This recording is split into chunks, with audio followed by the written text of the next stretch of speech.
what did he say?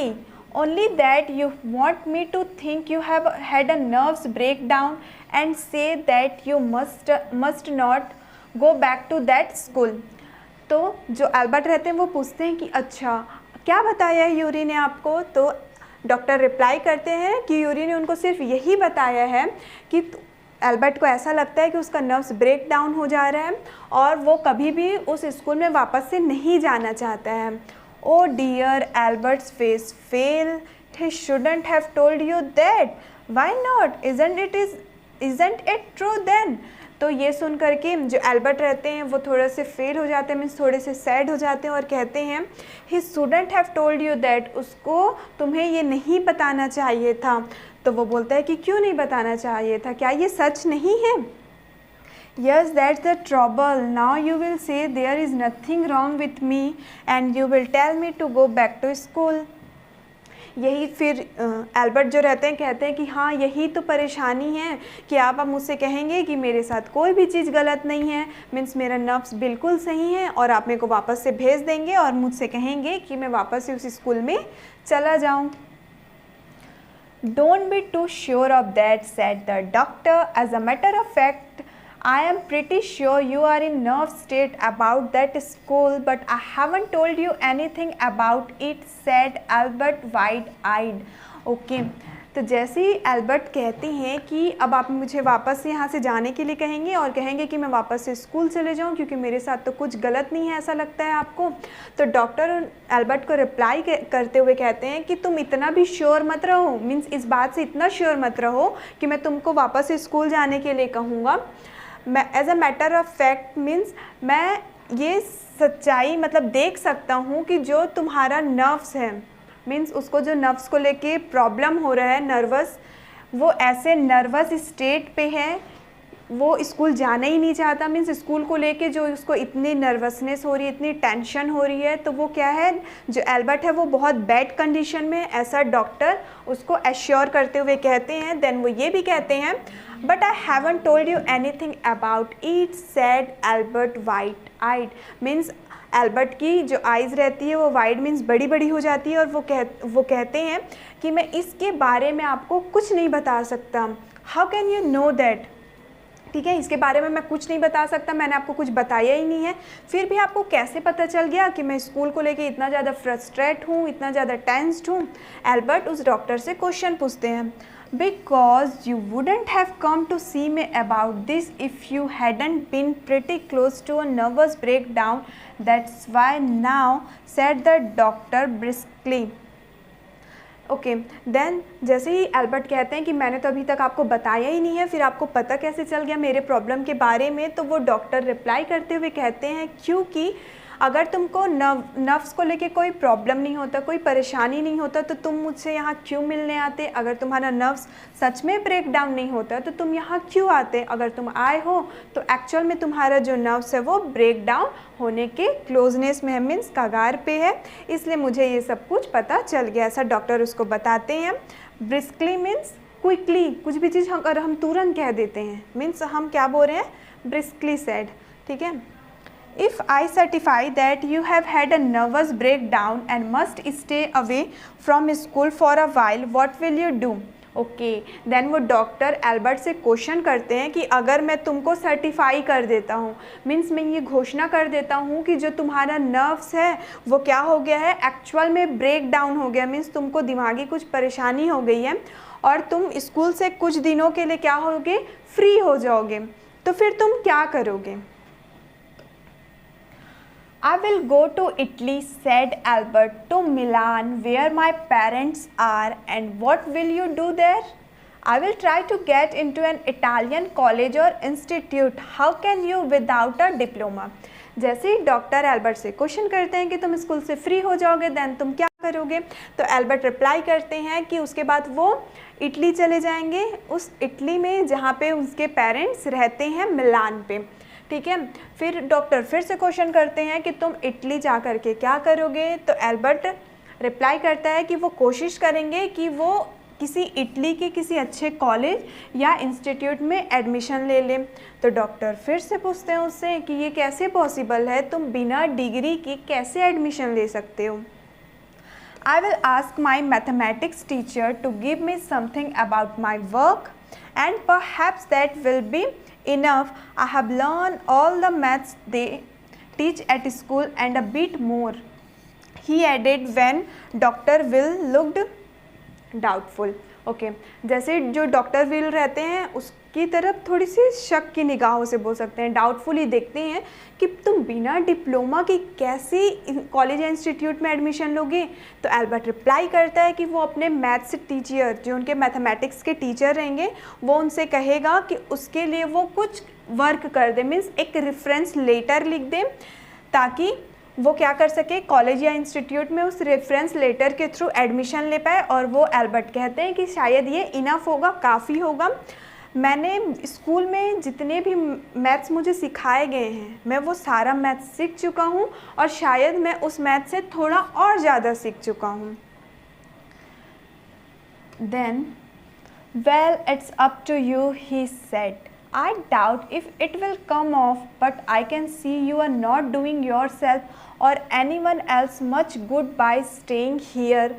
How long would you like me to say you should stay away from school? Would 6 months be all right? This is very kind of you. Okay. अब वो कहते हैं well it's up to you, he said, means doctor कहते हैं जैसी तुम्हारी मर्जी। फिर आगे वो ये भी कहते हैं कि उनको डाउट है, ठीक है, डॉक्टर कह रहे हैं कि उनको थोड़ा सा ये भी डाउट है कि I can see you are not doing yourself और anyone else much good by staying here, कि डॉक्टर ये कह रहे हैं कि मैं देख सकता हूँ कि तुम यहाँ रह करके, मीन्स जहाँ वो रह रहे हैं म्यूनिख में रह करके और स्कूल में जा करके, ना वो किसी और के लिए अच्छा कर पा रहे हैं, ना ही वो खुद के लिए अच्छा कर पा रहे हैं। तो वो उनको क्या करेंगे, सर्टिफाई करके, मीन्स एक सर्टिफिकेट दे देंगे कि सच में उनका नर्व्स ब्रेक डाउन है। देन उनसे क्वेश्चन करते हैं कि तुम स्कूल से कितने दिनों के लिए जाना चाहते हो, मीन्स तुमको स्कूल के लिए कितने दिनों के लिए, कितने महीनों के लिए छुट्टी चाहिए। फिर वो कहते हैं कि क्या 6 मंथ्स, क्या 6 महीने काफ़ी होंगे। तो एल्बर्ट आइंस्टाइन कहते हैं कि अगर आप मेरे को 6 मंथ्स का ये जो सर्टिफाइड करके मुझे दे देंगे तो ये इसके लिए आपका बहुत काइंड होगा, आपका बहुत दया होगी मेरी ऊपर। It's nothing, I have only just stopped being a student myself, so I know how you feel, here you are. Doctor will handed him the certificate and the best of luck. Okay, तो जैसे ही Albert Einstein कहते हैं कि आपका बहुत kind है कि अगर आप मुझे ये सर्टिफाइड करके दे देंगे, तो डॉक्टर रिप्लाई करते हैं कि ऐसा कुछ भी नहीं है, मैं अभी जस्ट मीन्स अभी मैं स्टूडेंट लाइफ से मैं खुद बाहर आया हूँ और मैं तुम्हारा फीलिंग समझ सकता हूँ, तुम्हारे एहसास समझ सकता हूँ कि अभी तुम किस स्टेज पे हो, कैसा फील कर रहे होगे। उसके बाद जो डॉक्टर विल रहते हैं वो एल्बर्ट को वो सर्टिफिकेट दे देते हैं और उसको बेस्ट ऑफ लक कहते हैं। How much? Nothing. If you have anything to spare, invite Yuri to a meal. He is a good friend of mine and yours too, I think. Albert had no money to spare, but he pretended he had and took Yuri out to supper. Okay. Then उसके बाद जो Albert रहते हैं वो पूछते हैं how much, means वो fees पूछना चाह रहे हैं कि उस डॉक्टर का फ़ीस कितना हुआ। तो जो डॉक्टर रहते हैं वो कहते हैं कि बिल्कुल नहीं, कुछ भी नहीं, अगर तुम्हारे पास कुछ स्पेयर है, मीन्स अगर तुम्हारे पास कुछ एक्स्ट्रा मनी है, एक्स्ट्रा पैसे हैं, तो तुम क्या करो, यूरी को इनवाइट कर लो मील पे, मीन्स उसको खाने के लिए क्या कर लो, आमंत्रित कर लो, क्योंकि वो मेरा बहुत अच्छा दोस्त है और साथ ही साथ तुम्हारा भी बहुत अच्छा दोस्त है। एल्बर्ट के पास कोई मनी स्पेयर मीन्स उसके पास एक्स्ट्रा पैसा नहीं होता है, लेकिन फिर भी वो ऐसा प्रिटेंड करते हैं, ऐसा दिखाते हैं कि उनके पास पैसा है। देन वो यूरी को और उस डॉक्टर को सपर के लिए मीन्स भोजन के लिए ले जाते हैं। Isn't it wonderful? He said after showing Yuri the certificate. Yes, it's fine. Yuri agreed. 6 months is a good period. उसके बाद वो यूरी को अपना सर्टिफिकेट दिखाते हैं और कहते हैं ये कितना वंडरफुल है ना, कितना आश्चर्यजनक है। तो यूरी एग्री करते हुए बोलता है कि ठीक है, जो 6 मंथ्स है वो बहुत अच्छा समय है तुम्हारे लिए। This way you won't actually be leaving the school, so if the worst comes to the worst, you will be able to come back and carry on for your diploma.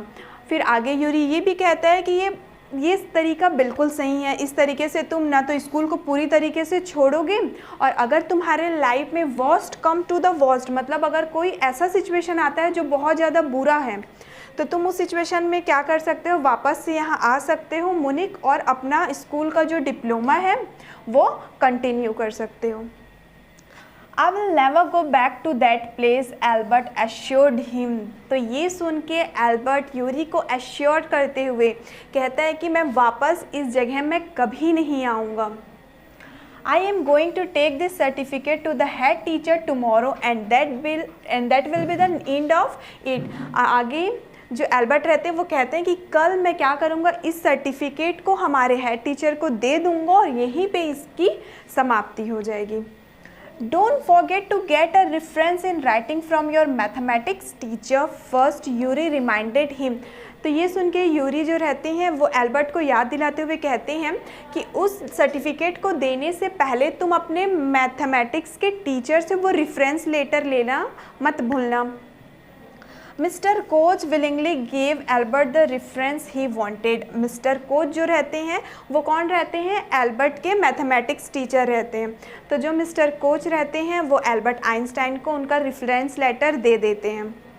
If I से I can't teach you any more and probably you will soon be able to teach me, will that be all right, he asked। तो जैसे वो reference letter देने के लिए agree होते हैं, reference letter देना चाहते हैं, तो वो एल्बर्ट आइंस्टाइन से ये पूछते हैं कि क्या वो रेफरेंस लेटर में ये लिख दें कि वो अब इतने एबल नहीं है, मीन्स इतने सक्षम नहीं है कि एल्बर्ट को पढ़ा सकते हैं, क्योंकि एल्बर्ट इतना ज़्यादा इंटेलिजेंट है मैथ्स को लेकर के कि एल्बर्ट खुद उनके टीचर को पढ़ा सकता है। That saying too much sir sad Albert. तो एल्बर्ट कहता है कि नो सर, ये तो बहुत ज़्यादा हो जाएगा।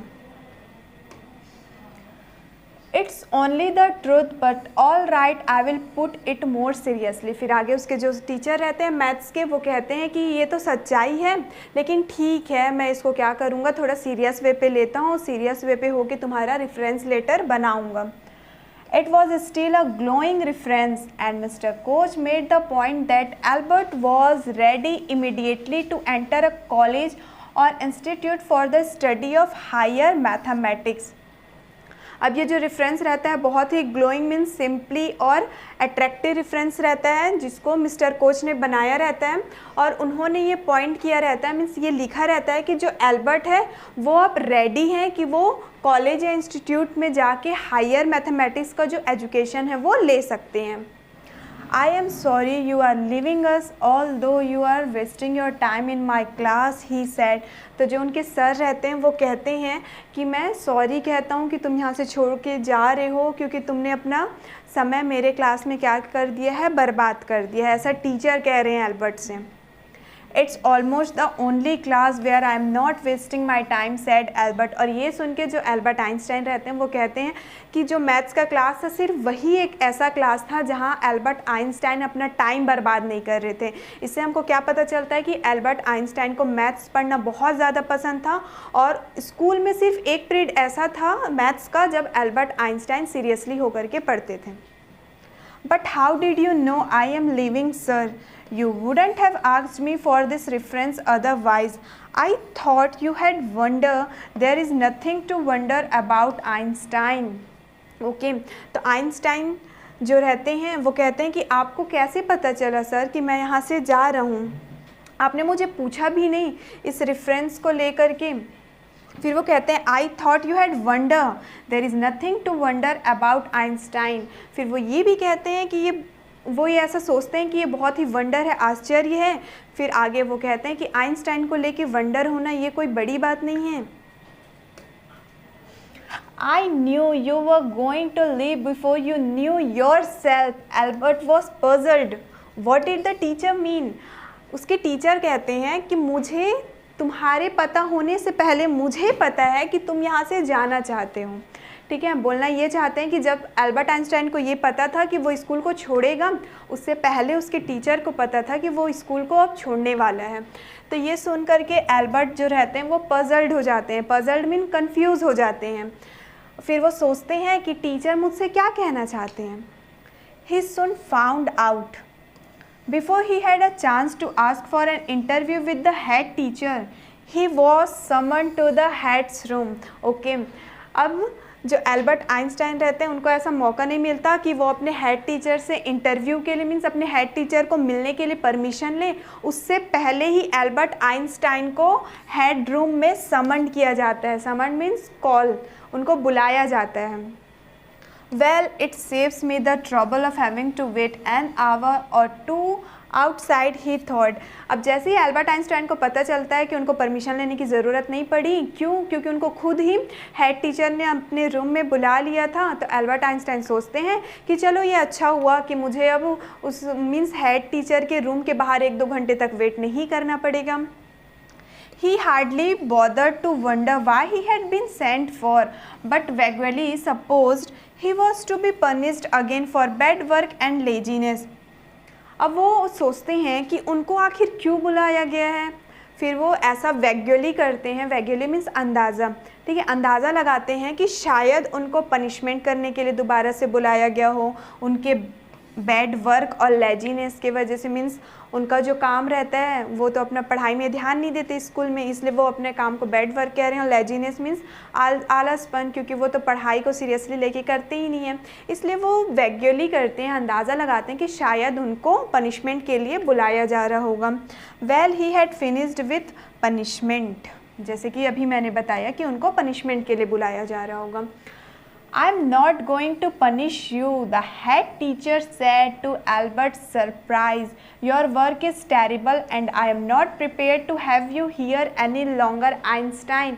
तो उनके जो हेड मास्टर रहते हैं, हेड टीचर रहते हैं, वो कहते हैं कि मैं तुमको कोई पनिश नहीं करने वाला हूँ, ठीक है। तो ये सुन के जो एल्बर्ट्स रहते हैं वो थोड़े आश्चर्य हो जाते हैं, सरप्राइज्ड हो जाते हैं। और उसके टीचर फिर कहते हैं कि जो तुम्हारा वर्क है, तुम्हारा काम है, वो बहुत ज़्यादा टेरिबल है, बहुत बुरा है, और हम अब तुमको यहाँ नहीं रख सकते Albert Einstein. I want you to leave the school now, leave school now, repeated Albert डेस्ट। फिर उसके टीचर कहते हैं कि मैं चाहता हूँ कि तुम स्कूल को छोड़ करके चले जाओ। तो जो एल्बर्ट आइंस्टाइन रहते हैं वो उस सेंटेंस को रिपीट करते हैं, leave school now means school को अभी छोड़ करके चले जाऊँ मैं। That is what I said you mean, said Albert, that I am to be expelled. तो एल्बर्ट आइंस्टाइन कहते हैं कि आप मुझे ये कहना चाहते हैं सर कि आपने मुझे स्कूल से एक्सपेल कर दिया, स्कूल से निकाल दिया है। You can take it that way if you wish, Einstein. तो उनके टीचर कहते हैं कि तुम इसको अगर इस तरीके से सोच रहे हो कि मैं तुमको स्कूल से निकाल रहा हूँ, तो तुम इस तरीके से इसको सोच सकते हो। The head teacher was not mincing words. The simplest thing will be for you to go of your own accord and then the question won't arise. फिर आगे उसके टीचर कहते हैं कि जिस तरीके से तुम यहाँ से जाना चाहते हो अपने हिसाब से चले जाओ, अगर तुम चले जाओगे तो कोई भी सवाल आपस में हमारे बीच नहीं आएगा। But said Albert, what crime have I committed? Your presence in the classroom makes it impossible for the teacher to teach and for the other pupils to learn. फिर जाते जाते जो एल्बर्ट आइंस्टाइन रहते हैं वो कहते हैं कि ऐसा मैंने क्या क्राइम कर दिया, ऐसा मैंने क्या गुनाह कर दिया, क्या गलती हो गई है मुझसे। तो जो टीचर रहते हैं, हेड टीचर, वो रिप्लाई करते हैं कि तुम्हारा जो प्रेजेंस है, मीन्स जब तुम क्लासरूम में होते हो तो सारे टीचर के लिए उनका पढ़ाना इम्पॉसिबल हो जाता है, असंभव हो जाता है। साथ ही साथ उस क्लास टीचर में जितने भी प्यूपल्स रहते हैं, मीन्स जितने भी स्टूडेंट रहते हैं, उनके लिए भी पढ़ पाना बहुत मुश्किल हो जाता है। You refuse to learn. You are in constant rebellion and no serious work can be done while you are there. आगे उसके टीचर ये भी कहते हैं उसको कि तुम हमेशा पढ़ने से मना कर देते हो, तुम हमेशा rebellion means to oppose someone और टू अपोज समथिंग मीन्स किसी का विरोध करना, मीन्स हम रिबेल कर रहे हैं उसको। तो आगे उसके टीचर ये भी कहते हैं कि तुम सबका विरोध करते हो, तुम्हारा काम बिल्कुल भी सीरियस नहीं है, क्योंकि जब तुम वहाँ होते हो, मीन्स जब तुम क्लासरूम में होते हो तो तुम्हारा काम बिल्कुल भी सीरियस नहीं होता है। Albert felt the medical certificate almost burning a hole in his pocket. I was going to leave anyway, he said. अब जो एल्बर्ट आइंस्टाइन, किससे पहले हमने देखा था कि उसको स्कूल छोड़ने के लिए कितना प्लानिंग करना पड़ा था, बेचारे ने कितना सोचा, फिर वो मेडिकल सर्टिफिकेट बनवाया, डॉक्टर से किस तरीके से उनको कन्विंस किया। तो अब एल्बर्ट को ये लगता है कि जो उनका वो मेडिकल सर्टिफिकेट है वो उनके पॉकेट में क्या हो रहा है, बर्निंग हो रहा है। मीन्स अब उनके पॉकेट में वो जल के नष्ट हो जाएगा। अब उस मेडिकल रिपोर्ट का कोई मतलब नहीं है, क्योंकि एल्बर्ट आइंस्टाइन ने वो मेडिकल रिपोर्ट क्यों बनवाया था, ताकि वो स्कूल छोड़ सके। और ख़ुद ही उनके जो स्कूल के प्रिंसिपल होते हैं उन्होंने एल्बर्ट आइंस्टाइन को स्कूल से निकलने के लिए कह दिया। फिर एल्बर्ट आइंस्टाइन कहते हैं मुझे तो किसी भी तरीके से स्कूल को छोड़ना ही है। Then we are in agreement at least, Einstein the head said। तो जैसे ही एल्बर्ट आइंस्टाइन कहते हैं कि मुझे किसी भी तरीके से स्कूल छोड़ना ही है, तो उनके टीचर जो रहते हैं वो कहते हैं कि ठीक है, फिर हमारा तो एग्रीमेंट हो गया कम से कम। मीन्स हम दोनों का जो थॉट है वो मैच हो गया, हम दोनों के बीच में सहमति हो गई। For a moment Albert was tempted to tell the man what he thought of him and of his school, then he stopped himself. कुछ मोमेंट के लिए, कुछ क्षण के लिए एल्बर्ट आइंस्टाइन को ऐसा तो लगा कि वो अपने टीचर को बता दे कि वो उनके बारे में क्या सोचते हैं, स्कूल के बारे में क्या सोचते हैं, लेकिन एल्बर्ट आइंस्टाइन ने खुद को रोक लिया कुछ भी चीज़ कहने से। Without another word, holding his head high, he stocked out. Shut the door after you, shouted the head. Albert ignored him. फिर एक वर्ड भी, एक शब्द कहे बिना भी एल्बर्ट आइंस्टाइन अपने सर को आसमान की तरफ ऊंचा करते हुए वहाँ से चले गए। और जैसे वो बाहर जा रहे थे तो जो उनके प्रिंसिपल रहते हैं, हेड मास्टर रहते हैं, वो कहते हैं कि तुम दरवाज़ा बंद करते हुए जाना, लेकिन एल्बर्ट आइंस्टाइन उनकी बातों को इग्नोर कर देते हैं। He walked straight on, out of the school where he had spent 5 miserable years, without turning his head to give it a last look। जैसे ही एल्बर्ट आइंस्टाइन सीधे सीधे बाहर निकल जाते हैं स्कूल के, तो वो सोचते हैं कि उन्होंने इस स्कूल में 5 मिसरेबल ईयर्स मीन्स 5 साल दुखी के गुजार दिए हैं, और वो एक बार भी पीछे मुड़ के स्कूल की तरफ नहीं देखते हैं। He could not think of anyone he wanted to say goodbye to। और उस स्कूल में ऐसा कोई भी इंसान नहीं रहता जिसको एल्बर्ट आइंस्टाइन जाने से पहले गुड बाय कह सके। Indeed, Yuri was almost the only person in Munich he felt like seeing before he left the town he had come to hate almost as much as the school। सिर्फ Yuri, उनका जो बहुत अच्छा दोस्त रहता है, ठीक है, मुनिक में, सिर्फ वो उनसे लास्ट बार मिलना चाहते हैं। फिर आगे वो ये कहते हैं कि जितना बुरा उनका स्कूल है उतना ही बुरा उनके लिए वो प्लेस मुनिक रहता है। जितना वो नफ़रत अपने स्कूल से करते हैं उतना ही नफ़रत वो मुनिक से भी करते हैं। Elsa was back in Berlin and he had no other real friends. उसके अलावा, यूरी के अलावा, आइंस्टाइन की एक और बहुत अच्छी फ्रेंड थी जो उनकी खुद की कज़न थी, बर्लिन। और इन दोनों के अलावा आइंस्टाइन के और कोई भी असली दोस्त नहीं थे। Goodbye and good luck said Yuri when he left. और जब एल्बर्ट आइंस्टाइन जाते रहते हैं उस टाइम पे यूरी कहते हैं goodbye and good luck, means उनको वो गुड विशेस देते हैं। You are going to a wonderful country, I think, I hope you will be happier there. Okay, उसके बाद यूरी कहते हैं कि तुम एक बहुत ही अच्छी कंट्री में जा रहे हो, बहुत अच्छे देश में जा रहे हो, और मुझे ऐसा उम्मीद है कि तुम वहाँ खुश रहोगे। देन इसी के साथ हमारे ये चैप्टर का एक्सप्लेनेशन कंप्लीट होता है कि Albert Einstein at school, means उनके स्कूल का जर्नी हमको इस स्टोरी के थ्रू जानने मिला कि किस तरीके से वो अपने स्कूल में सरवाइव करते थे। मीन्स एल्बर्ट आइंस्टाइन को अपना स्कूल ही नहीं पसंद था, स्कूल में टीचर्स के पढ़ाने का तरीका नहीं पसंद था, क्योंकि टीचर उनको कुछ चीज़ समझाते नहीं थे, सिर्फ उनको रट्टा मारने के लिए कहते थे। तो एल्बर्ट आइंस्टाइन को ये जो टेक्निक था बिल्कुल नहीं पसंद था, इसलिए उन्होंने इतना कुछ, बोल सकते हैं इतना कुछ सोचा कि वो स्कूल से कैसे निकल सकते हैं। और उन्होंने इतनी मेहनत की, एक मेडिकल सर्टिफिकेट भी बनवा लिया कि उनका नर्व्स ब्रेक डाउन हो गया, लेकिन उनको निकलने से पहले ही उनके हेड मास्टर ने, मीन्स उनके प्रिंसिपल ने खुद क्या किया, उनको स्कूल से निकाल दिया। और इस तरीके से हमको एल्बर्ट आइंस्टाइन के स्कूल का जर्नी जानने को मिला।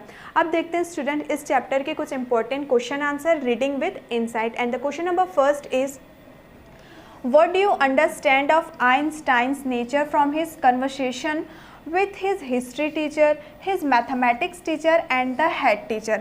ठीक है, आप क्या सोचते हैं आइंस्टाइन के नेचर को लेकर के, मीन्स उनका स्वभाव कैसा था, मीन्स उनके हिस्ट्री टीचर, उनके मैथमेटिक्स टीचर और उनके हेड टीचर से जो उनका कन्वर्सेशन हुआ, जो उनकी बातचीत हुई, तो उस चीज़ को सोच करके आपका क्या थॉट है कि आइंस्टाइन का नेचर कैसा होगा। सो स्टूडेंट्स, हमने तो देखा कि उन्होंने कभी भी अपने टीचर से मिसबिहेव नहीं किया था। भले ही उनका पॉइंट ऑफ व्यू, उनका ओपिनियन अलग था एजुकेशन को लेके, लेकिन हमने ये भी देखा था कि उन्होंने कभी भी अपने टीचर के साथ मिसबिहेव नहीं किया था, वो हमेशा चुप रहते थे। ठीक है, तो देखते हैं इसका आंसर हम। The conversation between Einstein and his teacher demonstrate that he was a truthful student. Just a second. Okay. जो आइंस्टाइन और उनके टीचर के बीच का कन्वर्सेशन था, वो हमको ये डेमोन्स्ट्रेट, ये शो करता है कि वो एक बहुत ही ट्रूथफुल मीन्स एक ऑनेस्ट स्टूडेंट थे। He acknowledged his flaws without hesitation, though Albert's history teacher thought he was a disgrace because he failed to learn the facts and figures. Albert never insulted him. वो बिना किसी hesitation के अपने knowledge को flaws कर देते थे, means वो जो भी सोचते थे वो कह दिया करते थे। ठीक है, एक बार की बात है, हमने चैप्टर में भी रीड किया है कि जो एल्बर्ट के हिस्ट्री टीचर थे वो सोचते हैं कि एल्बर्ट बहुत ज़्यादा डिसग्रेस है, मीन्स वो शेमफुल पर्सन है, क्योंकि वो सारे फैक्ट्स को, सारे फिगर्स को, जो भी फैक्ट्स है, जो भी सच है, जो भी डेट है वर्ड्स का, उसको याद रखने में क्या है, फेल है, असक्षम है। लेकिन एल्बर्ट ने कभी भी उनका इंसल्ट नहीं किया, उनको कभी बेइज्जत नहीं किया। He only said what he wanted in front of the teacher. वो टीचर के सामने सिर्फ ये कहा करते थे कि वो क्या चाहते हैं, मीन्स उनका पॉइंट ऑफ व्यू एजुकेशन को लेकर के क्या है। The mathematic teachers on everything. The headmaster wanted Albert to leave the school because it was nearly impossible to teach the other students when he was present. Albert was a bit of a rebel, but he was a good person. तो जो उनके mathematics teacher हैं उनके सामने सिर्फ वो ये कहते थे कि वो टीचर को लेकर के, मतलब एजुकेशन को लेकर के टीचर के सामने जो कुछ भी वो कहते हैं वो चीज़ वो चाहते हैं। और फिर उनके हेडमास्टर के बारे में बताया कि उनके हेडमास्टर ने एल्बर्ट को स्कूल को छोड़ने के लिए कहा था, क्योंकि जब एल्बर्ट क्लासरूम में होते हैं तो टीचर को पढ़ा पाना टीचर्स के लिए इम्पॉसिबल होता है और बाकी जितने भी स्टूडेंट्स वहाँ होते हैं उनके लिए पढ़ पाना भी इम्पॉसिबल होता है। लास्ट में हमको ये भी कहा गया है कि एल्बर्ट जो थे वो bit of rebel, rebel means to oppose someone, मैंने पहले ही बताया था आपको, किसी भी चीज़ का विरोध करना। हालांकि जो एल्बर्ट है थोड़े से वो विरोध करते थे अपने टीचर्स को लेकर के, लेकिन वो बहुत ज़्यादा गुड पर्सन थे, एक बहुत अच्छे इंसान थे। Next question number 2 is the school system often curbs individual talent discuss. जो स्कूल सिस्टम होते हैं, मीन्स जो स्कूल के रूल्स रेगुलेशंस होते हैं, वो अक्सर मीन्स जो टैलेंट होता है उसको क्या करते हैं, रोक देते हैं। इसी बारे में हमको डिस्कशन करना है। According to the story, the school system is given priority on learning facts and dates over learning ideas. इस स्टोरी के अकॉर्डिंग अगर हम देखें तो हमने ये देखा कि जो स्कूल की सिस्टम होते हैं, जो स्कूल का रूल होता है, वो किसको प्रायोरिटी, किसको प्रेफरेंस देता है कि बच्चे क्या करें, सिर्फ डेट्स को और फैक्ट्स को लर्न करें, उसको याद रखें। लर्निंग आइडियाज़ को ना लर्न करके वो डेट और फैक्ट्स को लर्न करें। Rather than highlighting the fact that they had such a brilliant student among them, the head teacher expelled Albert from school. Okay? और अगर इस सच्चाई को कोई हाईलाइट कर रहा है, मीन्स उसको अगर वो उजागर कर रहा है, तो हमने देखा कि ऐसे ब्रिलियंट स्टूडेंट जैसे कि एल्बर्ट आइंस्टाइन थे, उनको हेड टीचर ने स्कूल से एक्सपेल कर दिया, मीन्स स्कूल से उनको निकाल दिया गया था। This demonstrates how the school was only concerned with imparting bookish knowledge to the student. और ये हमको ये दिखाता है कि स्कूल का जो सिस्टम होता है वो किस बात पे फोकस करता है कि बच्चों को सिर्फ बुकिश नॉलेज, मीन्स बुक का ही सिर्फ क्या मिले, नॉलेज मिल सके। This type of education continues to exist today when children's talents are ignored in favor of grades and marks. और इस टाइप का जो एजुकेशन होता है कि हमको सिर्फ बुक के अंदर के ही पढ़ना है, तो इस टाइप का जो एजुकेशन है वो आज के दिन में क्या हो गया है, एग्जिस्ट हो गया है, क्यों? क्योंकि जो बच्चे हैं वो अपने टैलेंट को इग्नोर करके किस पे ध्यान करते हैं, किसका फेवर करते हैं? तो ग्रेड और मार्क्स को लेकर के। The education system is set up in such a way that brilliant student like Albert are regarded as inept and unfit rebels whose presence makes it more difficult for the teacher to teach other student। और education system कुछ इस तरीके से setup किया गया, इस तरीके से जमाया गया है कि ब्रिलियंट स्टूडेंट जैसे कि हमारे एल्बर्ट आइंस्टाइन थे, उनको ऐसा माना जाता था कि वो उनका प्रेजेंस, उनका मौजूद होना लोगों के लिए मीन्स टीचर्स के लिए और स्टूडेंट्स के लिए क्या है, बहुत ही ज़्यादा डिफ़िकल्ट है कि टीचर वहाँ पढ़ा नहीं सकते अगर एल्बर्ट हैं तो, और स्टूडेंट वहाँ पढ़ नहीं सकते। And the next question is, how do you distinguish between information gathering and insight information? आप किस तरीके से डिस्टिंग्यूश करेंगे, किस तरीके से अंतर बताएंगे इंफॉर्मेशन गैदरिंग को लेकर के और इनसाइट इंफॉर्मेशन को लेकर के? So the answer is there is a significant difference between the concepts of gathering information and forming insights. इसका बहुत ही सिग्निफिकेंट, बहुत ही इंपॉर्टेंट डिफरेंस है कॉन्सेप्ट ऑफ गैदरिंग और इंफॉर्मेशन या फिर फॉर्मेशन इनसाइट को लेकर के। The collection of data and facts is referred to as information gathering. It refers to knowledge of specific events और सिचुएशन गैदर्ड और ऑब्टेन थ्रू कम्युनिकेशन। अब इंफॉर्मेशन गैदरिंग का मतलब क्या होता है? The collection of data and fact, ठीक है, मीन्स जो चीज़ हो चुका है, जो सच्चाई है, अगर उसका नॉलेज हम क्या कर रहे हैं, इकट्ठा कर रहे हैं, मीन्स वो आपका होगा इंफॉर्मेशन गैदरिंग, जानकारियों को एकत्रित करना, इकट्ठा करना, गैदर करना, ठीक है। It refers to knowledge of specific events और सिचुएशन गैदर्ड और ऑब्टेन थ्रू कम्युनिकेशन। कम्युनिकेशन के थ्रू, संचार के थ्रू क्या करना, इस तरीके का नॉलेज लेना, जानकारी लेना किसी स्पेसिफिक इवेंट, किसी एक पार्टिकुलर इवेंट को लेकर के, किसी ऐसे सिचुएशन को लेकर के, जैसे कि हम डेट याद करते हैं हिस्ट्री में, हम ये कह सकते हैं it is a passive process with a low level of comprehension. It is merely a mechanical approach that supports fact memorisation. Okay, और ये जो प्रोसेस है बहुत ज़्यादा पेसिव है, लो लेवल का है ये, क्योंकि सब बच्चों को क्या करना पड़ता है, रट्टा मारना पड़ता है। और ये मैकेनिकल अप्रोच है जो कि क्या करता है, फैक्ट मेमोराइजेशन को सपोर्ट करता है। मीन्स हमको सच्चाई, फैक्ट जो हो चुका है उसको मेमोराइज करना है, याद करना है अकॉर्डिंग टू इंफॉर्मेशन गैदरिंग। अब देखते हैं कि इनसाइट फॉर्मेशन क्या होता है।